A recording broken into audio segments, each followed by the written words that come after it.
New Year's Eve has a strange energy to it. People think it's about celebration, noise, and fresh beginnings. But there's something else hiding beneath it. Something ancient. Something patient. Midnight doesn't just mark a new year. It marks a moment when the world briefly loses its balance. I learned that the hard way. This happened years ago, back when my life still felt normal, before the memories started sticking to me like rot, before sleep became something I feared. That night, I was driving. The party had ended hours earlier, the kind of messy house party that only feels fun while you're inside it. Too many people, cheap alcohol, loud music, pretending to be joy. By the time we left, the streets were almost empty. Snow had fallen earlier that day.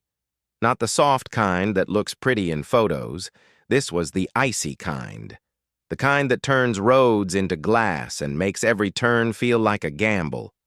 My girlfriend at the time, Elena, was slumped in the passenger seat, half asleep. Her breath fogged the window as she leaned her head against it. The heater was blasting, the radio low, just enough noise to keep me awake. It had to be well past midnight. That strange quiet had already settled in, the kind where even the city feels like it's holding its breath. We were about 10 minutes from her apartment when the road ahead changed. 1 second, the street was empty. The next, there was someone standing in the middle of it. I didn't see her walk out. She didn't step into the headlights. She was just there, a woman, standing perfectly still, facing my car. My foot hit the brakes before my mind caught up. The tires screamed against the ice, the car shuddering as it fought to slow down. That's when I saw her hands. One of them was empty. The other held a knife. Not a pocket knife, not something small. A long kitchen blade, dull silver, catching the light like a frozen smile. Elena woke up screaming my name. The woman didn't flinch. She didn't move out of the way. She didn't even blink. Her face was wrong. Her mouth was open like she was crying or screaming, but no sound came out. Her eyes were wide and glassy, reflecting my headlights without any sign of life behind them. I swerved. The wheel jerked hard to the right, the car sliding sideways on the ice. As I passed her, she moved. She lunged. I heard the sound before I understood it, a sharp, metallic scrape. The knife hit the side of my car. Then we were spinning. The world turned into noise and motion and panic. The tires lost all grip, the car rotating helplessly, headlights cutting wild arcs through the snow. Elena was crying. I couldn't hear her words. I could barely hear anything at all. The car finally stopped with a violent jolt. Silence. My hands were locked around the steering wheel, knuckles white, chest burning like I'd forgotten how to breathe. Then I looked up. We were facing the road we'd just come from, facing her. She stood there again, about 30 feet away, bathed in the glow of my headlights, still holding the knife. But now she was limping. Her body jerked unnaturally as she started toward us, one dragging step at a time. Her mouth was moving again, wider now, and this time there was sound, a scream. But it wasn't human. It was raw, wet, broken, like something trying to remember how to be a person. Elena was yelling at me to drive, to do something, but I couldn't move. I couldn't look away. The woman's clothes were torn and filthy. Her hair hung in wet clumps around her face, and her eyes, there was nothing in them. No fear, no rage, just emptiness. Like a body still walking after whatever lived inside it had already left. She kept coming. 20 feet. 15. The knife dragged along the pavement, scraping with every step. Something inside me snapped. I slammed the car into drive and hit the gas. The tires spun uselessly for a heartbeat, engines screaming before they finally caught. We lurched forward. For a split second, I thought we were free. I was wrong. She moved faster than anything injured should be able to. One moment she was in front of the car. The next, she was on it. Her body slammed onto the hood with a sickening thud, the weight of her rattling the frame. Her fingers clawed at the metal, nails screeching as she held on. Elena screamed. The woman raised the knife and brought it down. Again, and again, and again. The windshield cracked, spiderwebbing under the blows. Her face pressed close to the glass, eyes locked onto mine. I swear she smiled. Not with her mouth, with her eyes. I started swerving, hard, left, right, left, again. Her body slid across the hood, but she refused to let go, stabbing blindly, screaming that animal scream straight into the glass. On the fourth swerve, her grip finally broke.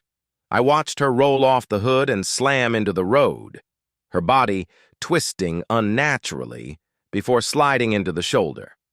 The car fish-tailed again, but this time I managed to keep control. I didn't slow down. I didn't look back until I checked the mirror. She was lying there, not moving.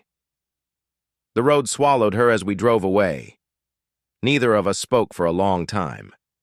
When I finally dropped Elena off, she told me not to call the police, said no one would believe us, said it was better to forget it ever happened.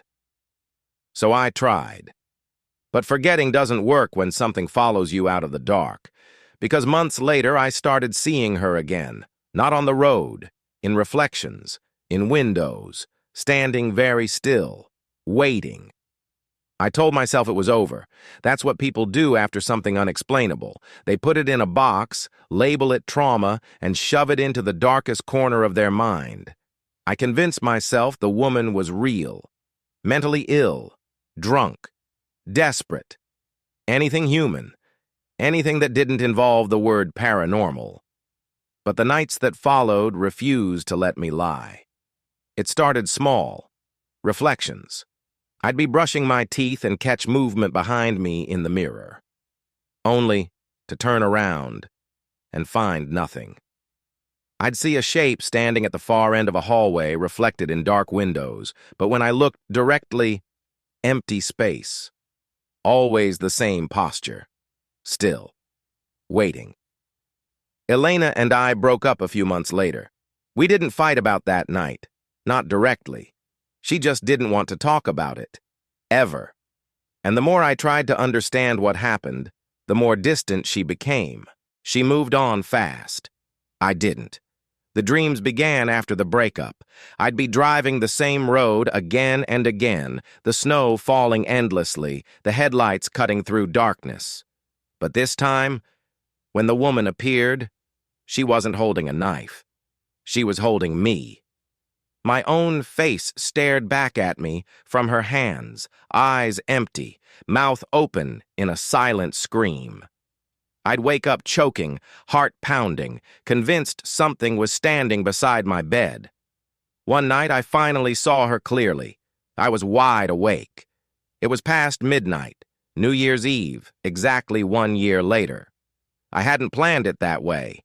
I didn't even realize the date until later. I was sitting alone in my apartment, lights off, the city's fireworks echoing faintly through the walls. That strange New Year's silence crept in again, the one that feels wrong. I noticed movement in the reflection of my TV screen, a figure behind me. I didn't turn. I already knew. Her reflection stood in the dark kitchen doorway. No knife, this time. No wounds. No blood. She looked intact, cleaner, more complete. Her eyes met mine through the reflection, and for the first time since that night, she spoke. Not out loud. Inside my head. "You didn't finish it?" My body locked up. I couldn't breathe. My vision blurred, but I never lost sight of her. The apartment temperature dropped instantly. Frost crawled along the edges of the windows, spreading like veins. I felt pressure behind my eyes, like a memory forcing itself forward, and suddenly, I wasn't in my apartment anymore. I was on that road again, but this time, I wasn't in the car. I was standing in the snow, watching. I saw the woman, her, step into the road. I saw myself slam the brakes, saw the swerve, the crash. But then the scene kept going. After we drove away, she didn't die. Her body twitched, then slowly rose from the roadside. Her bones cracked back into place, like something pulling invisible strings. She turned toward the forest and walked into it. That's where she came from. The woods beside that road aren't on any map.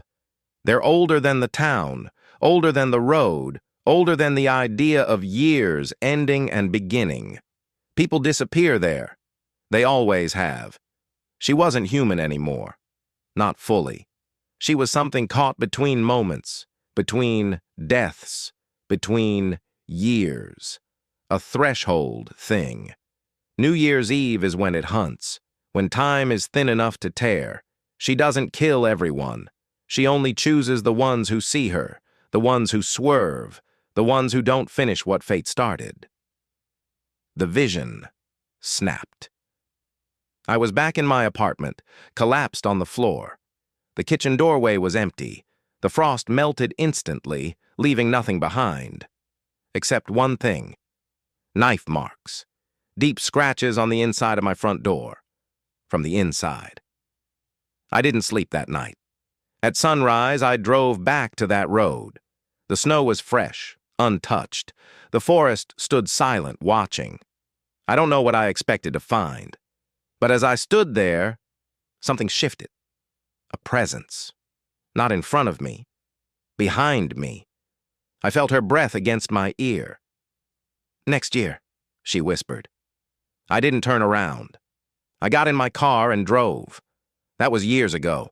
Every New Year's Eve since. I don't celebrate. I don't drink. I don't sleep. I sit somewhere with all the lights on and wait for midnight to pass, because I know she's still out there, standing in the road, waiting for someone else to slow down, waiting for someone else to look directly at her, waiting for someone else to survive.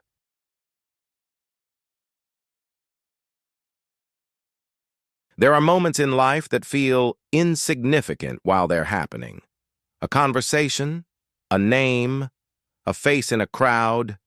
You don't realize they matter until much later, when your brain keeps returning to them, again and again, trying to solve something it was never meant to understand. This happened to me last New Year's Eve, and no matter how many times I replay it, the math never works. I live in New York City, a small apartment, East Village. Nothing special. That year, New Year's plans were simple. Drinks with close friends, then a rooftop party. Someone vaguely knew someone who vaguely knew the host. The kind of party where nobody really belongs, but everyone pretends they do. By the time we reached the rooftop, the city was already glowing. Fireworks in the distance, music vibrating through the building, people packed together, shouting over each other, trying to feel something meaningful before the year ended. Around 11:30 p.m., I noticed her. She was standing alone near the bar, not on her phone, not talking to anyone, just watching the crowd like she was studying it. I don't know why I walked over. Something about her felt familiar. Not in a comforting way. In a recognition way. Like my brain had already accepted her presence before I consciously noticed her. I introduced myself. She smiled and said her name was Maitreyi. I asked her to repeat it. She laughed, took a pen from behind the bar, and wrote it on my hand, slowly, deliberately, like she was afraid I'd forget. "Just in case," she said. Her voice was warm, real, human. We talked easily, too easily, like the conversation had already started long before we met. She told me she was an artist originally from San Diego. Painter now. Used to do graffiti when she was younger. She pulled me onto the dance floor before I even realized I'd agreed. At midnight, we kissed. Fireworks exploded over the skyline, and for just a second, the world felt aligned, like nothing strange or terrible had ever existed. By 12:30, she leaned close and asked if I wanted to leave. We took an Uber back to my place. I won't go into the details of that part, not because they're embarrassing, but because they were normal. That's what makes this harder. Afterward, we stayed awake talking. She told me random things, details that felt unimportant at the time. Her birthday, April 28th. Her dad, a lawyer.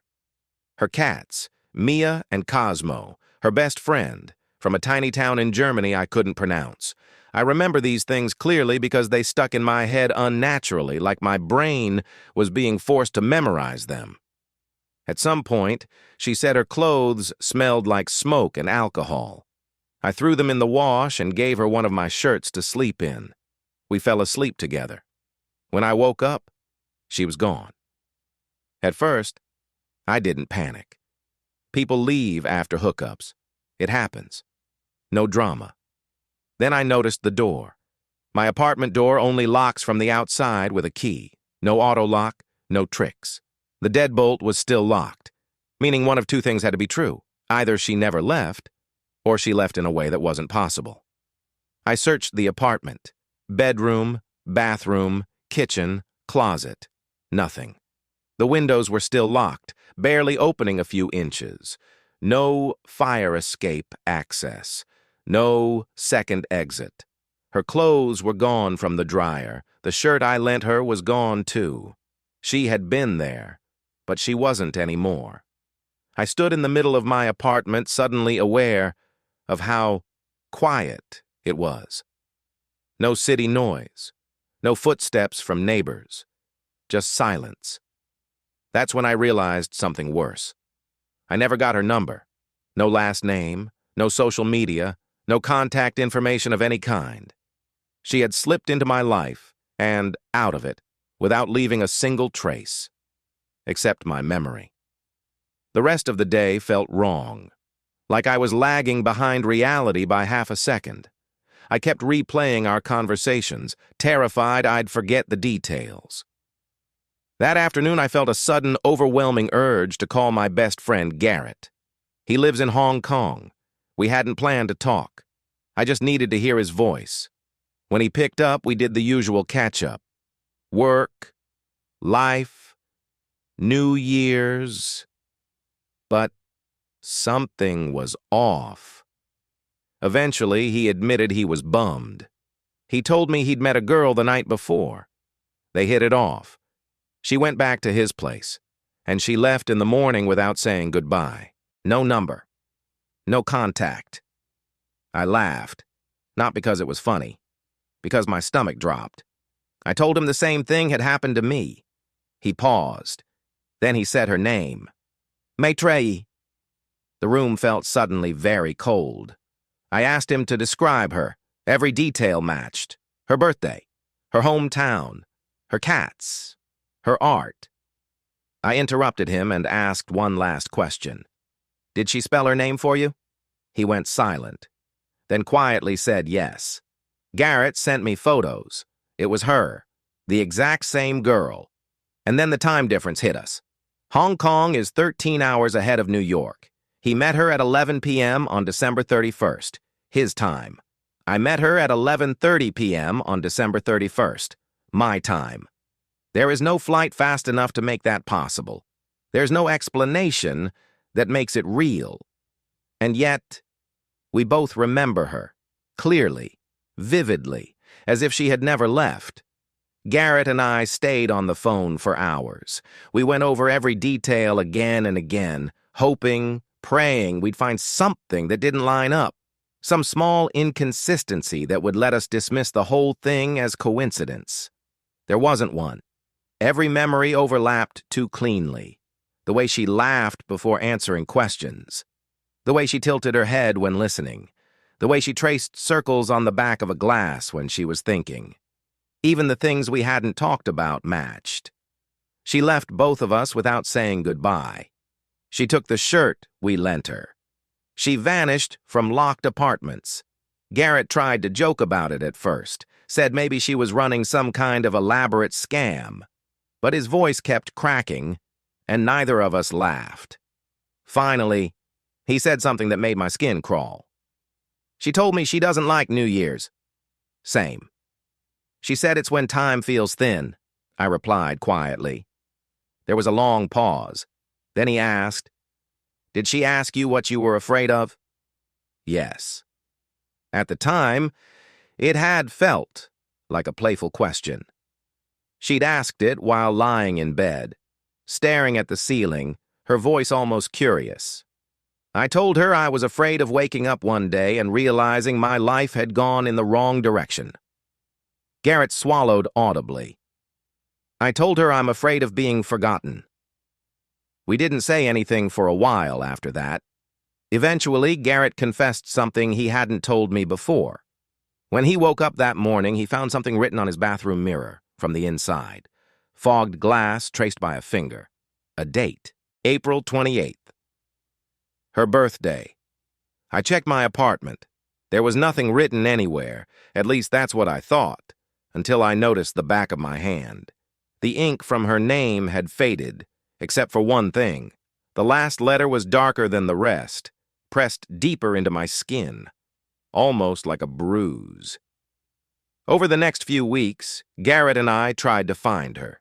We searched online, artist databases, social media, gallery listings. Nothing.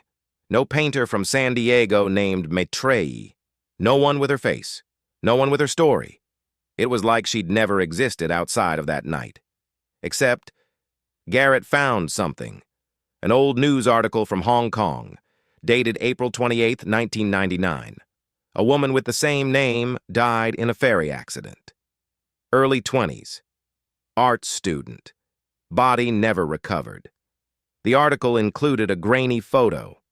It wasn't her, but it was close enough to make my stomach twist. We tried to tell ourselves it was coincidence, but then my dreams started. I'd wake up in unfamiliar places, empty rooftops, quiet apartments, foreign cities, always at night, always just before midnight, and always she was there. Sometimes she was painting. Sometimes she was watching fireworks from a distance. Sometimes she was crying quietly, like she didn't want me to hear. She never touched me in the dreams. She just watched. Until one night, she spoke. "I don't have much time," she said. I asked her what she meant. She looked tired. "New Year's Eve isn't just a night," she told me. "It's a door." She explained it the way an artist might, not with logic, but with feeling. Some people exist out of sync with time. Most don't notice. A few fall through. She was one of them. Every year, for a few hours, she could cross over, move between places, between moments. She wasn't haunting us. She was borrowing time. "I choose people who won't try to keep me," she said. "People who will remember me." That's when I understood. She didn't want love. She wanted proof she existed. The dreams stopped after that. Garrett and I still talk about her sometimes, usually around the end of December. Neither of us have dated seriously since. Neither of us celebrate New Year's anymore. Because every year on December 31st at exactly 11:59 p.m., I feel it. That same pull, that same thinning. And for just a second before midnight, I swear I smell paint and city air and feel someone standing just behind me, waiting.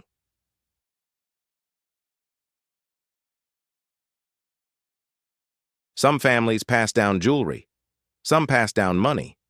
Mine passed down a story no one liked to tell. I first heard it from my father when I was old enough to recognize fear in another adult's voice. Not panic, not shock. Fear that had settled deep and stayed there for decades. It was a New Year's Eve story. Of course it was. Before I was born, before kids, before responsibilities, my parents used to travel constantly. Ski trips, road trips, anywhere far enough to feel removed from the world. Eventually, they bought partial ownership in a few winter lodges up in Vermont. The second lodge was the one that mattered. It sat near a chain of frozen lakes along Route 100, far from towns, farther from cell service. In winter, the place felt isolated in a way that pressed in on you. Quiet so complete it rang in your ears. That New Year's Eve, my father went up there with his best friend, Victor, just the two of them. No wives, no kids, no distractions. Snow had been falling all day, not heavy, not violent, just enough to coat the trees and soften the world. The lake behind the lodge was completely frozen, smooth and white, stretching into darkness. They spent the evening upstairs, drinking beer, listening to the radio, waiting for midnight to roll in from Times Square.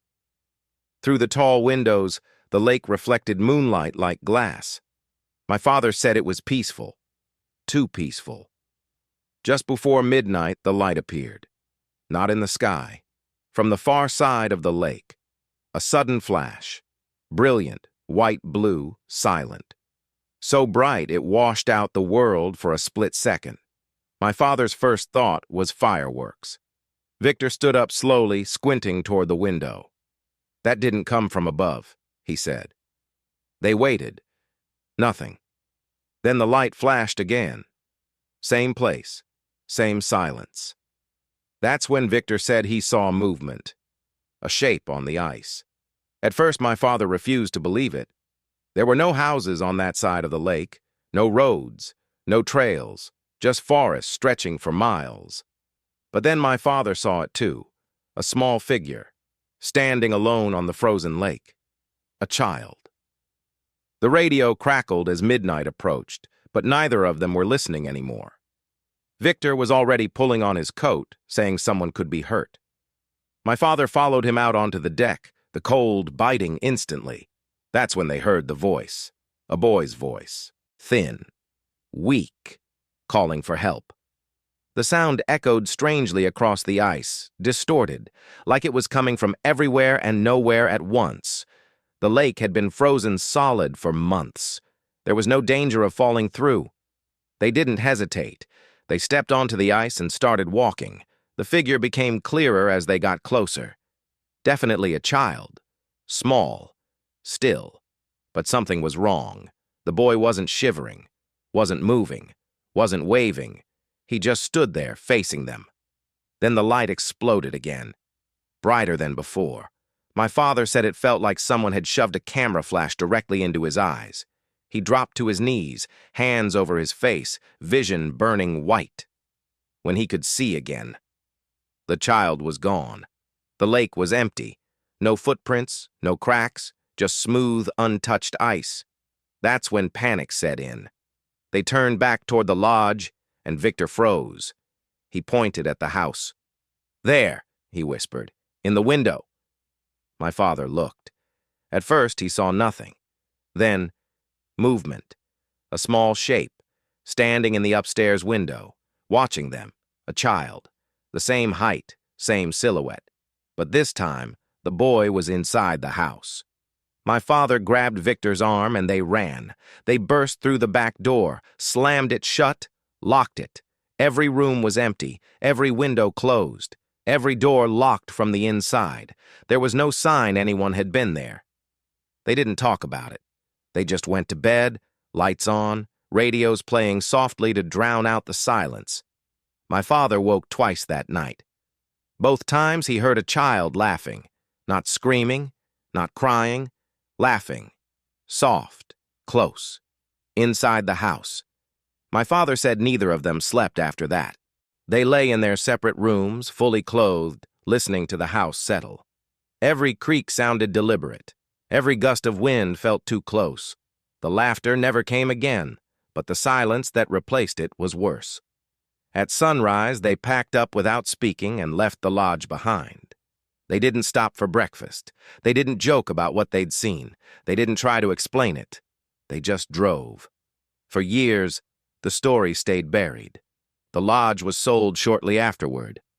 My parents never returned to that stretch of Route 100. Vermont became a place that simply stopped existing in our family. I didn't hear the full story until I was an adult, and even then, my father hesitated.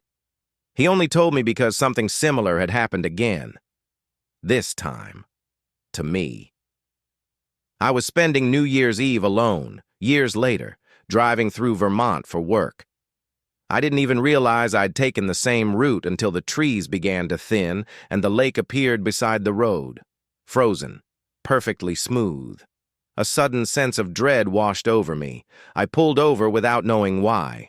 The air was dead silent. No wind, no animals, no distant traffic. Then I saw it. A faint glow. On the far side of the lake. Not fireworks, not headlights.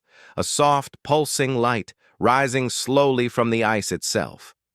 I stayed in the car. I remembered my father's voice shaking when he described the mistake they made, walking toward it. The light brightened, and I heard it. A child's laughter, not inside my head, outside, coming from the lake. Something moved at the edge of my headlights. A small figure, standing on the ice, facing me.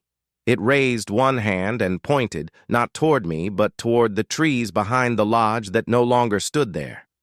I understood then. The boy wasn't lost. He was waiting. The light wasn't a signal. It was a door. My father later told me what he believed the boy was. Not a ghost, not a spirit, a marker. Something that appears where people vanish, where time slips, where reality thins. New Year's Eve isn't just a celebration. It's a reset, and some places don't survive it cleanly. I started the car and drove away without looking back.